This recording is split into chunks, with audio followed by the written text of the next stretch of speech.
चला तर मग आता आपण बटाटा आणि रस्सा बटाटा आणि वांगी रस्सा भाजी तयार करून घेऊ. भाकरीबरोबर, पोळीबरोबर, भाताबरोबर, कशाबरोबर सर्व करा, खूप छान लागते. धन्यवाद. हॅलो फ्रेंड, मा के रसोईमध्ये आपले खूप खूप स्वागत आहे. आज मी तुम्हाला बटाटा आणि वांगी ह्याची रस्सा भाजी करून दाखवते. त्याच्यासाठी लागणारं साहित्य: कांदा आहे, ह्याच्यामध्ये ना मी खोबरं घेतले, खोबऱ्यामध्ये लसूण आणि अद्रकची पेस्ट घातली. हे तिळाचा कूट आहे, हे शेंगदाण्याचं कूट आहे आणि बाकीचे मसाले डब्यामध्ये आहेत सगळे. आता काही तेल चांगलं गरम होऊ देते. तेल गरम झालं की मी सुरुवातीला कांदा भाजणार आहे. माझी भाजी कमी आहे, 3 माणसाची भाजी.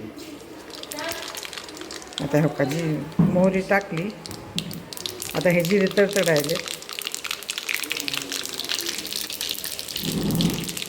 आता ह्याच्यामध्ये मी कांदा टाकते. कांदा अर्धा टाकणार आहे, मला अर्धा दुसऱ्या साहित्याला लागणार आहे.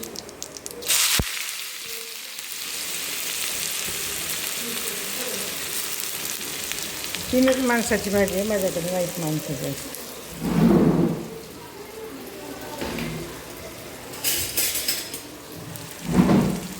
आता ह्याला चांगलं हलवून भाजून घेते मी चांगलं.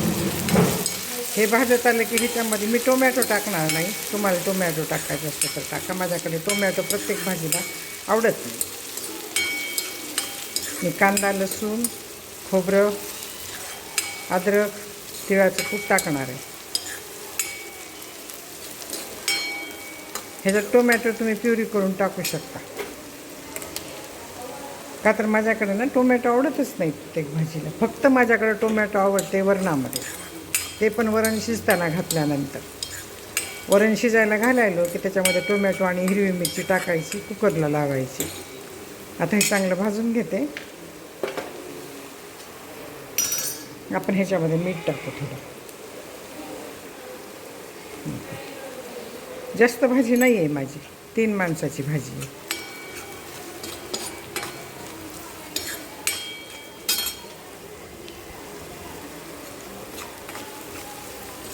चांगलं भाजून घेते कांदा अगोदर.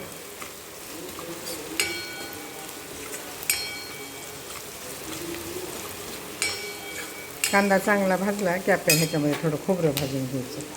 खोबऱ्याला ना ते लसूण आणि अद्रक टाकले म्हणून असं झालं हे.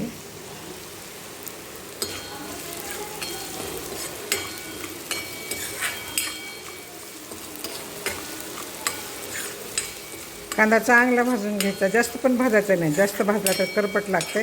मध्यम चांगला गोड लागावा असा भाजायचा, गोल्डन कलरवर.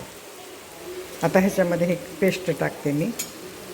लसूण, अद्रक आणि खोबरं माझ्याकडे जास्त आवडत नाही म्हणून मी थोडं टाकलं आहे. तुमच्याकडे आवडत असेल तर आवडीप्रमाणे भाजी करा. कुणाकडं खोबरं जास्त आवडतं आहे. माझ्याकडे अद्रक लसूण पण कमी खाते म्हणून मी अद्रक लसूण पण कमी टाकले. पण भाजीच माझी कमी आहे. तुम्ही वाढवून टाकायचे असले तर सगळं साहित्य वाढवून टाकायचं. आता काही छान भाजले. आता ह्याच्यामध्ये मसाले टाकते. लाल मिरची टाकायला, माझी तिखट आहे म्हणून मी थोडी टाकते. काळा मसाला टाकायला, हळद पावडर टाकायला. माझं धने पावडर संपलं आहे, आता आणायचं आहे. धने पावडर नाही आहे माझ्याकडे. त्याच्यामध्ये थोडं बेसनाचं पीठ टाकते बाइंडिंग घेण्यासाठी. हो का, हे सगळं मिक्स करून घेतलं.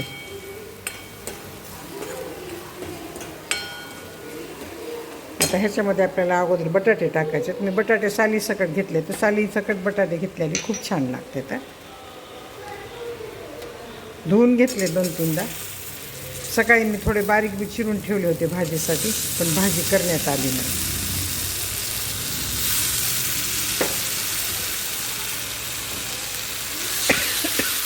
आता हे चांगले हलवून घ्यायचे आणि अगोदर बटाटे चांगले शिजू द्यायचे.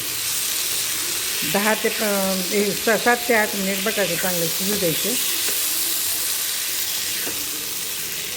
थोडं पाणी टाकायचं. पाणी का टाकायचं तर मसाले जळतात म्हणून आपल्याला थोडं थोडं पाणी टाकायचं. आणि झाकून बटाटे शिजवून घ्यायचे. बटाटे शिजले की त्याच्यामध्ये परत वांगी टाकायचे. वांग्याचा ना रगड चुरा होते. वांगे खूप गळून जाते, म्हणून वांगे गळून न जावे म्हणून थोडं झाकून ठेवायचं आणि नंतर वांगे टाकायचे 5 मिनिटांनी. आता ह्याला झाकून ठेवते, शिजू देते. नंतर त्याच्यामध्ये वांगे टाकल्यानंतर त्याच्यामध्ये शेंगदाण्याचं कूट आणि त्या तिळाचं कूट टाकायचं. जसं लागेल तसं टाका तुम्हाला रस्सा भाजी. माझ्याकडं थोडी वांगे गाळ झालेलेच आवडतात म्हणून मी कधी वांगे लगेच टाकायला. हो का, किती छान कलर आला आहे बघा. दोन्ही बरोबर शिजून येते. आणि मोठे मोठे चिरायचे, जास्त लहान चिरायचे नाही.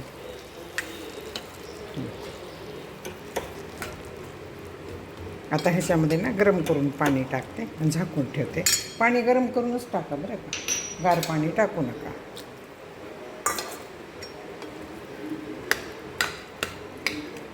आता ह्याला चांगलं शिजू देते, झाकून ठेवून शिजू देते. थोडं शिजत आलं की त्याच्यामध्ये शेंगदाण्याचं कूट आणि तिळाचं कूट टाकते. आताही टाकलं तर चालतं शेंगदाण्याचं कूट, तिळाचं कूट, का तर त्याला छान तेल सुटते. हो का, दोन्ही कुठं टाकले. आता पाणी गरम करते आणि टाकते. पाणी गरम करून टाकून ह्याला झाकून ठेवते छानपैकी.